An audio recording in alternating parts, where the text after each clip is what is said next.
The antique world fell silent on that fateful day, September 30th, 2024. Frank Fritz, the beloved treasure hunter who had charmed his way into millions of homes through American pickers, closed his eyes for the final time at just 60 years old. But what left those closest to him truly speechless wasn't just his passing. It was the staggering $6 million fortune he'd amassed during his journey from small-town Iowa boy to reality television star. Imagine that. A man who spent his life digging through other people's forgotten treasures had become something of a treasure himself. The irony wasn't lost on those who knew him best. This wasn't just money sitting in bank accounts. It was vintage motorcycles gleaming in the sunlight, rare antiques carefully preserved, and a legacy built one dusty barn at a time. Each piece told a story, not just of America's forgotten history, but of Frank himself, a man whose eagle eyes could spot value where others saw only junk. As news of his passing spread across social media, fans worldwide mourned not just the loss of a television personality, but of a friend who had invited them along for the ride every Sunday night for over a decade. What they didn't see were the tears shed behind closed doors. Some for the man who was gone, others for the unexpected wealth he left behind. But who would inherit the picking empire that Frank had built from the ground up? The answer would surprise everyone, even those who thought they knew him best. The clock had been ticking louder for Frank since July 2022, when he collapsed alone in his Iowa farmhouse. The stroke hit like lightning, sudden, fierce, and life-altering.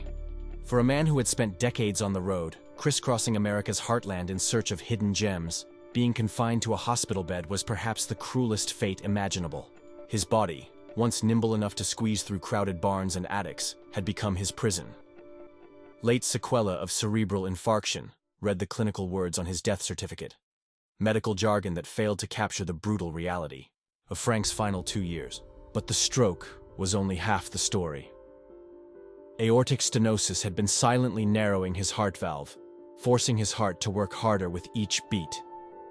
It was as if fate had dealt him the worst hand possible. A 1-2 punch that even the toughest picker couldn't negotiate his way out of. The man who could tell you the history of a rusty gas sign at first glance couldn't remember what he'd had for breakfast. The hands that had carefully examined countless antiques now struggled to hold a spoon. Friends who visited were shocked by the transformation. This wasn't the Frank they knew, the one with the quick wit and quicker smile. "I think Frank could have lived a lot longer if the will to live would have been there," his friend Jerry later confessed, revealing the heartbreaking truth that perhaps Frank had simply grown tired of fighting. For a man who had always lived life on his own terms, the loss of independence was a price too steep to pay, even for a few more years. The cameras never captured the moment Mike Wolfe walked into Frank's room that final day. These two men, who had shared thousands of miles on America's back roads, who had built an empire from rust and dust, whose friendship had fractured under the weight of fame, were alone together one last time. No film crew, no producers, no audience, just two friends from Davenport, Iowa, who had taken an extraordinary journey together. "I was there for about an hour before he passed," Mike later revealed, his voice thick with emotion. "I was holding his hand and rubbing his chest when he took his last breath. I took my fingers and I closed his eyes. It was a moment of raw humanity that cut through years of public feuding and private pain." Just 3 years earlier, Frank had publicly accused Mike of turning American pickers into a one-man show, comparing their dynamic to Steven Tyler and the rest of Aerosmith. The bridge between them seemed burned beyond repair. But life has a way of stripping away the nonsense when the end draws near. After Frank's stroke, the two began talking again. Old grudges suddenly seemed petty in the shadow of mortality. "Those final moments," Mike whispered to his friend, told him he loved him, that he wasn't mad anymore. "Just go find your mom," he urged gently, as Frank struggled to hang on. "Go find her right now, in that sacred space between life and death." Two friends who had once shared a dream found peace again. It wasn't about antiques anymore, or ratings, or who got more screen time. It was about two boys from Iowa who had climbed mountains together, fallen apart, and somehow found their way back to each other before it was too late. The picker who once controlled negotiations with iron-willed collectors found himself, in cruel irony, unable to control his own life in his final years. The July 2022 stroke didn't just rob Frank of his health, it stripped him of his autonomy, in one devastating blow. Court documents painted a heartbreaking picture. A man so impaired he could no longer make decisions about his basic needs: food, shelter, healthcare. The hunter of America's forgotten treasures couldn't remember to take his own medications. Within weeks, the legal machinery began turning. Loved ones filed for conservatorship and guardianship, decisions that would have been unimaginable just months earlier when Frank was still the sharp-eyed, quick-witted collector that America had fallen in love with. Midwest One Bank took control of his finances, all $6 million worth, while his longtime friend Chris Davis stepped into the role of guardian, overseeing everything from his Crohn's disease treatments to his physical therapy appointments. The man who had spent his life calling the shots was now living by someone else's schedule. Frank's sprawling property in LeClaire, Iowa, once his sanctuary filled with vintage motorcycles and rare collectibles, became something closer to a medical facility. Outbuildings that had housed his prized possessions remained largely untouched, like museums to a life put on pause. The conservatorship papers revealed plans to use select items to stock his antique store, Frank Fritz Finds, but the bulk of his collection remained in limbo, waiting for a future their owner would never see. For a man who had built his identity around freedom, the open road, the thrill of the find, the power of negotiation, being under conservatorship was perhaps the cruelest twist in his final chapter. $6 million can seem like all the money in the world, until it starts disappearing at $1,000 a day. Frank's final years weren't just marked by physical suffering. They were defined by a financial hemorrhage that threatened to drain even his impressive fortune.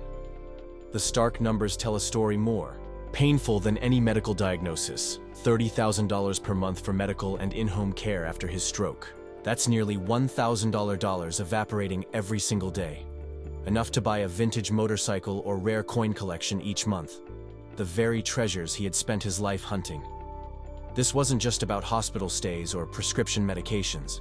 Frank required round-the-clock nursing, specialized physical therapy, and constant monitoring. His Iowa farmhouse, once a showcase for his antique treasures, had to be transformed with medical equipment, wheelchair ramps, and hospital beds. The picking paradise became a high-priced medical facility virtually overnight. The cruel irony wasn't lost on those close to him. The man who could spot value in others' discards was watching his own hard-earned fortune being discarded in a desperate fight to regain what he'd lost. Behind the cold financial figures lay an even colder truth. The American healthcare system shows no favoritism, not even to television stars. Frank's struggle highlighted the devastating reality that faces millions of Americans. Even substantial wealth can quickly evaporate in the face of catastrophic illness. His friend Jerry put it bluntly: even Frank Fritz couldn't afford to be sick in America. As his bank accounts dwindled, those closest to him wondered what would remain of his financial legacy, and whether the fortune that had once seemed so impressive would even survive its creator. America knew Frank Fritz as the motorcycle-loving, joke-cracking picker who could charm the most stubborn collector into making a deal. What they didn't see was the man who returned home from months on the road filming American pickers to discover the woman he planned to marry had another boyfriend waiting in the wings. It hurt my feelings, my self-esteem, and my whole world, Frank confessed in a rare moment of vulnerability during a 2021 interview. The betrayal cut deeper than any fan could have imagined. Frank had been planning a future with Diane, even buying a new house for them to share. The home was to be their sanctuary, a place to put down roots after all those years of living out of suitcases and motel rooms. But while he was scouring America's countryside for treasures, the foundation of his personal life was crumbling beneath him. Diane, for her part, vehemently denied Frank's version of events. "It's not true what he's saying," she told The Sun. "If he's trying to make me look like the bad person, of course I'm going to say it's not true because it's not." The truth, as is often the case, likely lay somewhere in between. What is undeniable is that by 2019, the relationship was over, leaving Frank to numb his pain with alcohol, a decision that marked the beginning of a dangerous spiral into addiction. For a man who had found worth in discarded objects his entire life, being discarded himself proved unbearable. Friends noticed the change in him, the drinking, the withdrawal, the bitterness that hadn't been there before.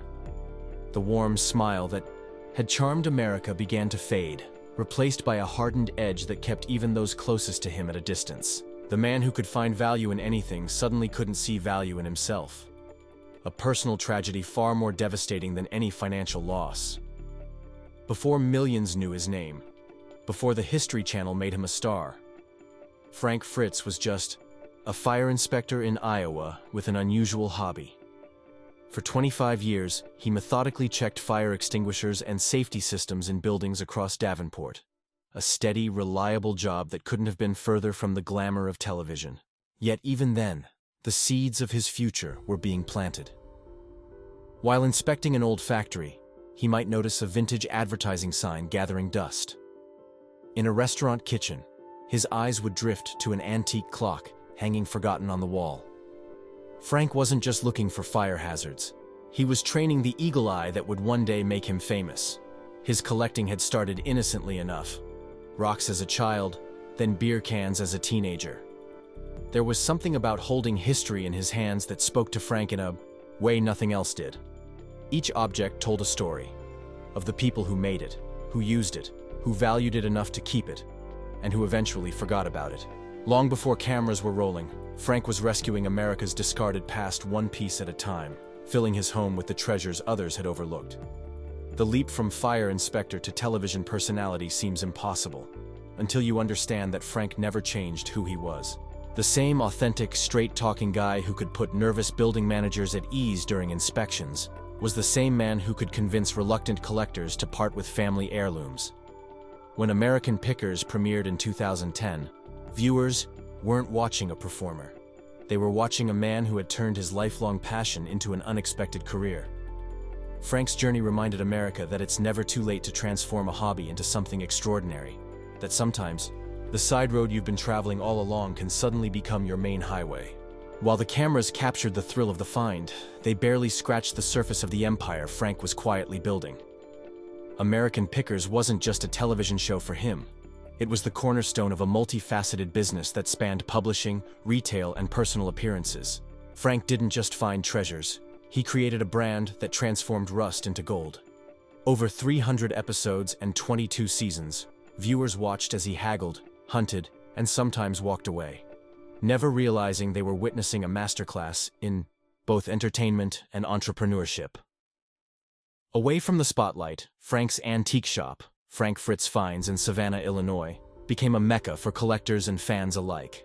Unlike the staged environments of many celebrity-owned businesses, visitors would often find Frank himself behind the counter, eager to share stories about his latest acquisitions. The store wasn't just a retail space, it was an extension of the man, unpretentious, authentic, and filled with unexpected treasures around every corner. Tourists would drive hundreds of miles out of their way just to experience a slice of the picking life, and perhaps catch a glimpse of the man who had made rusty gold a household phrase. His books, American Picker's Guide to Picking, 2011, and How to Pick Vintage Motorcycles, 2013, weren't just cash grabs. They were carefully crafted guides that shared his decades of knowledge with aspiring pickers. They shot to bestseller status, further cementing Frank's reputation as more than just a television personality. He was an authority, an expert who had earned his knowledge the hard way, one dusty barn at a time. What made Frank's success story so compelling wasn't just the height he reached, but the authenticity he maintained along the way. In an industry known for creating carefully constructed personalities, Frank Fritz was refreshingly, sometimes brutally, real. In the heart of LeClaire, Iowa, a Mississippi River town of just over 4,000 residents, stands a modest farmhouse that tells more about Frank Fritz than any television episode ever could. Purchased in 2010 for $130,000, the same year American Pickers debuted. The unassuming two-bedroom, one-bath home spanning 1,660 square feet hardly screams television star. Yet by 2024, this humble property had silently tripled in value to $392,000, becoming a physical testament to Frank's remarkable journey from local picker to national treasure hunter. Unlike the mansions and compounds favored by many celebrities, Frank's home remained refreshingly unpretentious throughout his rise to fame.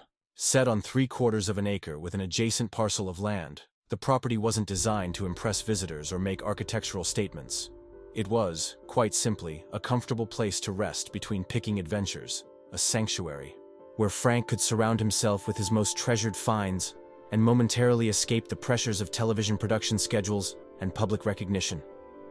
Visitors to the property often remarked on the stark contrast between Frank's television persona and his private living arrangements. The outbuildings housed collections worth far more than the home itself. Vintage motorcycles meticulously maintained, rare signs gleaming under careful lighting, treasures that could have financed a mansion in Hollywood or New York. Yet Frank chose to stay rooted in the Midwest soil that had nurtured him, living among the people whose barns and attics he'd been exploring since childhood. "I could live anywhere," he once told a local reporter, "but nowhere else would feel like home." That sentiment, the value of authenticity over ostentation, was perhaps Frank's most precious legacy, one that no auction house could ever price. The auctioneer's voice will likely crack with emotion when the first item from Frank Fritz's personal collection goes under the hammer. Plans are already taking shape for what promises to be one of the most significant antique auctions in recent memory, not because of the item's monetary value, though many pieces will command impressive sums, but because of the man who selected each one. Every vintage motorcycle, every antique sign, every piece of Americana represents not just American history, but a chapter in Frank's own story. The eye that spotted it, the hands that carefully preserved it, the heart that cherished it. "That's what I would do because of his fan base," his friend Jerry speculated about the auction plans. "I think he'll do really, really well." It's a bittersweet calculation. The collections that brought Frank joy during his lifetime will now help offset the staggering medical costs that drained his fortune in his final years. For fans, the auction represents something even more meaningful. A chance to own a piece of Frank's legacy, to become the next caretaker of objects that meant something to a man who meant something to them. Items that might fetch hundreds from ordinary collections could command thousands simply because they once belonged to the beloved picker. The true power of this final chapter lies not in the hammer prices or total sales, but in the continuation of what Frank stood for: the preservation of America's material history, the appreciation for craftsmanship from eras gone by, the understanding that objects carry stories worth saving. As bidders from across the country raise their paddles for Frank's treasures, they won't just be purchasing antiques. They'll be ensuring that his passion lives on in living rooms, offices, and yes, maybe even a few barns across America. Frank's final pick might be his most meaningful, selecting, through his lifetime of collecting, the very people who will carry his legacy forward.